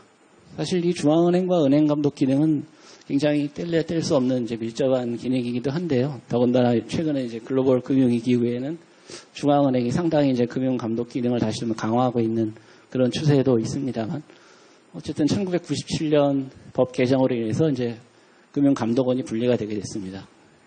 그리고 다시 이제 금융통화운영회가 이름이 이제 제정 당시 금융통화위원회로 동화했고 한국은행 내부의 최고 의사결정기구임을 명시적으로 밝혔고요. 그리고 이제 의장이 마침내 재경훈 장관에서 한국은행 총재가 금통위 의장을 맡도록 개정이 되었으며 이제 금통위원은 다시 7명으로 2명 줄이면서 정부 추천 인원수도 다시 좀 줄어들게 됐습니다. 그리고 이제 각종 한국은행의 자주적인 운영과 책임에 대해서 강화하는 내용의 그런 정책 수단과 방식들이 위반이 됐는데요. 물가 안정 목표제가 도입이 됐고요. 연단위로요. 그리고 지급결제제도 운영 관리 규정도 신설이 됐고 그 권한이 강화된 만큼 다시 이제 책임을 강화하기 위해서 통화신용정책 보고서 제출 의무가 이제 또 도입이 됐고 국회에 이제 총재가 나가서 위원회에 출석 답변해야 되는 그런 조항도 만들어졌습니다. 그래서 97년 이제 하는 법은 이제 현행 조문과 마찬가지로 이제 106개 조문으로 구성이 되어 있고요. 8개 장으로 구성이 되어 있습니다. 금융통화위원회를 시작으로 해서 집행기관 업무, 그리고 이제 5장의 금융기관 검사 요구, 이제 감독원과의 주로 얘기가 되겠습니다만, 그리고 6장의 이제 정부와의 관계, 회계 이런 식의 구성을 가지게 됐고요. 그다음에 이제 2003년에 다시 이제 하는법이 또 7차 개정이 되게 되는데, 이때는 최초로 하는법에서 국회가 주도적으로 움직여서 국회 입법안을 개정안을 바탕으로 해서 개정이 되었습니다. 이제 한국은행의 그 독립성을 좀 더 강화하는 그런 방향이 이제 개정안이 됐고요. 그래서 한 부총재가 이제 금통위원으로 다시 활동을 하게 됐습니다. 그리고 이제 물가안정 목표제를 중기 물가안정 목표제로 이행을 하게 됐고 예산 자율성 이제 확대가 됐습니다.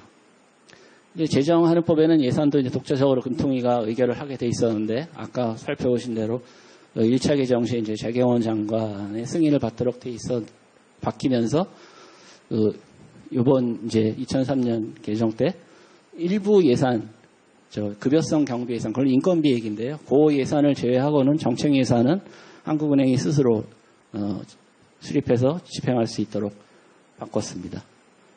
그리고 이제 그 금융 감독 관련해 가지고 검사 및 공동검사 요구가 보완이 됐는데 97년 개정 당시 금융감독원은 한국은행의 검사 요구에서 응하여야 한다 하고 있었는데 안타깝게도 2002년 6월에였나요? 그 금감원이 한국은행의 검사 요구에 대해서 미온적으로 움직여서 결국 응하지 않았던 사태가 이제 발생한 것을 이렇게 기화로 해가지고 그거에 대한 반성으로 지체 없이라는 문구가 들어가게 돼서 현행하는법에도 그렇게 규정이 되어 있습니다. 그리고 이제 지급결제에 대한 이제 총괄 감시 기능이 부여가 되어 있는데요. 이 지급결제는 정말 어떻게 보면 그 중앙은행 고유의 가장 권능이기도 하고 의무이기도 한 게 통화신용정책 수단이 결국은 다 이 지급결제 제도를 안정적인 운영을 바탕으로 하기 때문에 지급결제 제도를 안정적으로 운영을 중앙은행이 하지 못한다면 사실상 정책 수단도 의미가 없다고 얘기할 수도 있을 거고요. 그래서 저 오른쪽의 그림은 지금 우리나라 현행 결제 시스템에 대한 간략한 이제 블록 다이어그램인데요. 한국은행은 이제 거액결제 시스템으로 BOK 와이어를 하는 금융망을 운영하고 있고, 그 밑에 이제 금융결제원이 운영하는 소액결제 시스템, 예탁결제원과 거래소의 증권결제 시스템, 그리고 CLS뱅크의 외환결제 시스템, 이 세 가지 하부 그 시스템 인프라를 구축을 하고 있습니다. 그래서 그 요번 2003년 개정 때 구총재가 금통위원으로 이제 격상이 되면서 이런 한문법상 금통위 구성 변화를 한번 쭉 정리를 해본 건데요. 다 이미 보신 대로 제정 당시는 7명이었다가 1차 개정 때 9명으로 늘어나면서 사실상 완전히 정부 정책에 반기를 들기 반기라기보다도 이의를 제기하기 힘든 그런 구조로 갔다가 97년에 다시 독립성이 상당히 강화되는 그런 쪽의 방향으로 개정이 되었습니다. 그래서 이제 2003년 개정으로 한은의 이제 총재와 부총재가 금통위원 당연직으로 들어가게 되었고요.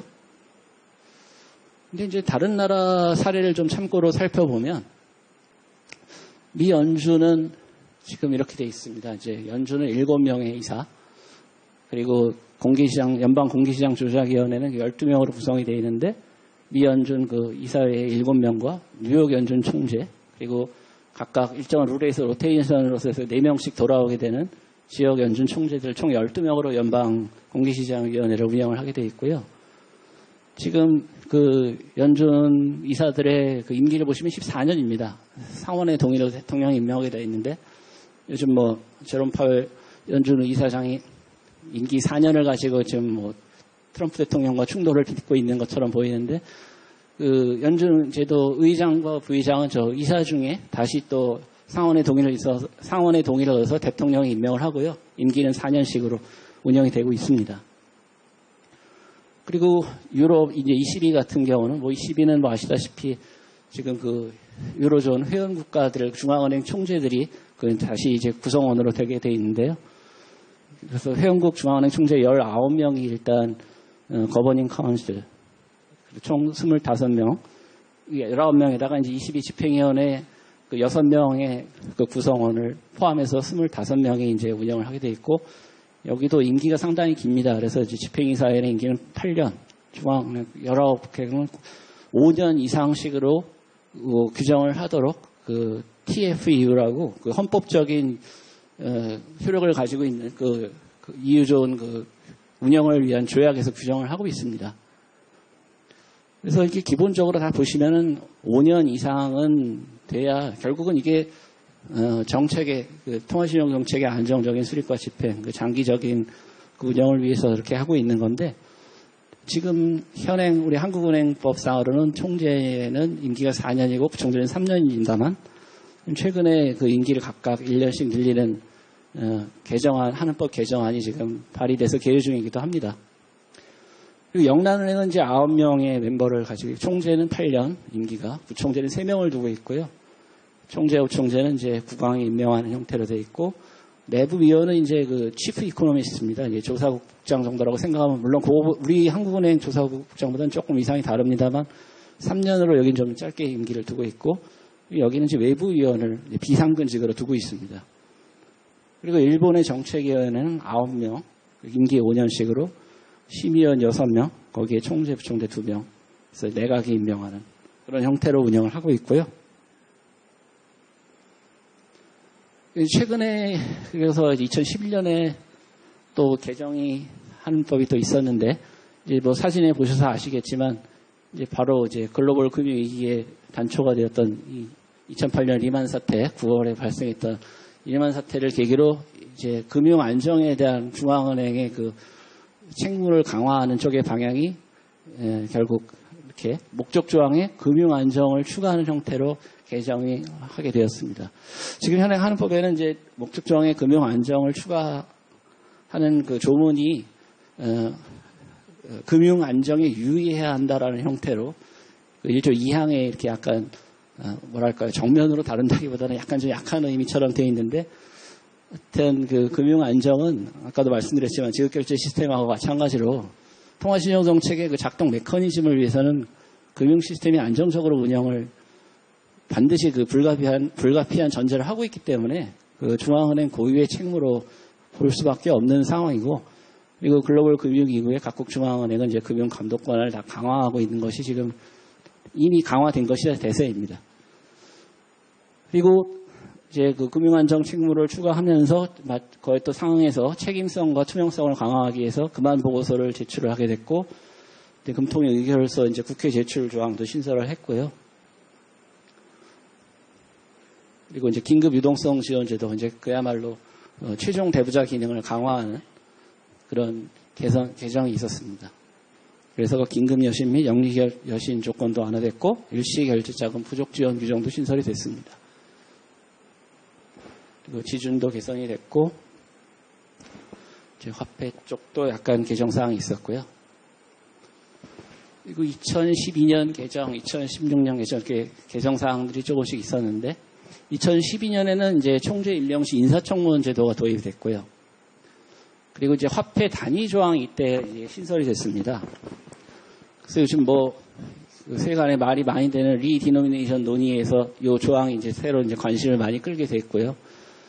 근데 사실 우리나라에는 이제 그 두 번에 걸쳐서 통화 개혁 조치가 있었습니다만 아까 그 전쟁 직후에 한 번 하고 53년 하고 62년에 있었는데 62년 개정으로 인해서 이제 그 긴급 조치법으로 당시 이루어져서 원화로 다시 이제 환을 쓰다가 다시 원화로 돌아온 거였는데 그 긴급 조치법이 이제 사실상 실효가 됐음에도 불구하고 계속 살아있던 거를 이제 하는 법으로 근거를 화폐 단위 조항을 이제 신설을 했다고 보시면 될 거고요. 그리고 2016년에는 이제 주화 훼손 처벌 강화 조항이 들어갔습니다. 그리고 이제 알기 쉬운 법령 만들기 차원에서 이제 한글화, 하는 법이 상당히 이제 한글화가 많이 되어 있고요. 그 주화 훼손 처벌 조항이 들어갔습니다. 이제 화폐, 그 주화의 위조 변조에 이르지 않는 단순 그 손괴를 방지하기 위해서 이렇게 조항이 들어갔고요. 10원짜리를 이제 녹여서 다른 물건으로 쓰는 그런 일이 이제 비일비재하다 보니까 이런 개정 사항이 추가되기도 했습니다. 그리고 가장 최근에 이제 2018년 개정은 금통위원 임기 관련해서 이제 금통위원 임명이 자꾸 이제 늦어지는 상황에서 공석이 장기화되는 그런 상황을 막기 위해서 이제 교차임기제를 도입해서 이제 공석 사태를 최소한으로 하기 위한 그런 방지 수단으로 도입이 됐고요. 그리고 이제 통계조사 관련 자료 정보 요구 대상에 지방자치단체가 이제 추가가 되었습니다. 그래서 이제 현행하는 법 이제 마지막으로 이제 마무리하는 차원에서 간단히 말씀드리겠는데요. 그래서 지금 현행하는 법에 오기까지 이런 책무 설립 목적 조항이 이렇게 변화가 왔어서 지금 현재는 하여튼 2011년 개정으로 물가 안정의 도모를 거기에 금융 안정에 유의하도록 이런 형태로 한국은행의 목적 조항이 구성이 되어 있습니다. 그리고 이제 한은법의 가장 기본 정신, 이제 중앙은행의 가장 핵심 개념이라고 할 수 있는 이제 독립성 얘기를 이제 3조에서 이렇게 하고 있는데요. 이제 우리 조항에서는 이제 중립성이라는 표현을 쓰고 있습니다만 일반적으로 전 세계적으로도 이제 중립성은 독립성하고 비슷한 개념으로 다 사용이 되고 있는 개념이고요. 그래서 조문을 한번 읽어보면 한국은행의 통화신용정책은 중립적으로 수립되고 자율적으로 집행되어야 하며 한국은행의 자주성은 존중되어야 한다 선언을 하고 있습니다. 한은법의 정신을 가장 집약적으로 보여주는 조항이라고 할 수 있겠고요. 그리고 어디까지나 이런 그 통화신용정책은 또 정부 경제정책과 조화를 이룰 수 있어야 하는데 다만 물가 안정을 해치지 아니하는 범위라는 단서하에서만 가능하도록 정부 정책과의 조화 조항을 두고 있고요. 마지막으로 또 중요한 개념 또 공공성. 한국은행은 업무를 수행하고 기관을 운영할 때는 공공성과 투명성을 확보하도록 노력해야 한다. 가장 한은법의 중요한 이 핵심을 추려놓고 있는 세 개 조항이라고 볼 수 있겠습니다.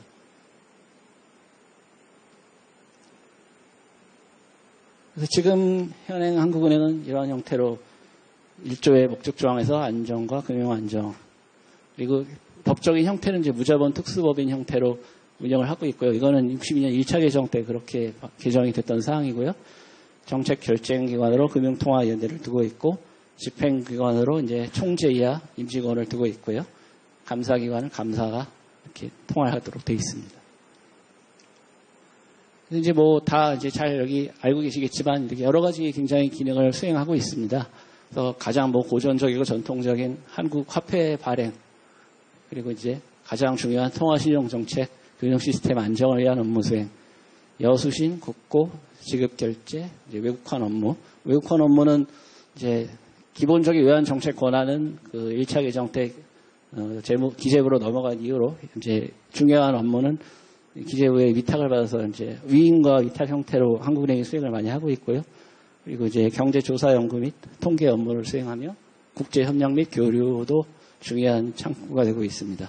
참고로 작년에 우리 한국은행 총재 최초로 우리 이주열 총재께서 그 국제결제은행 BIS의 이사로 선임되시기도 했고요.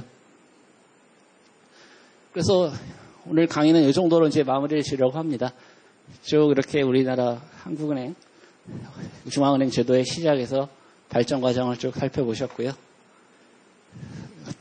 장시간 되게 힘든 자리에 귀한 시간 내주셨는데 이게 좀 얼마나 유익하고 재미있는 강의가 됐었는지 좀 걱정스럽습니다만 이 정도로 그럼 강의를 마치기로 하고요.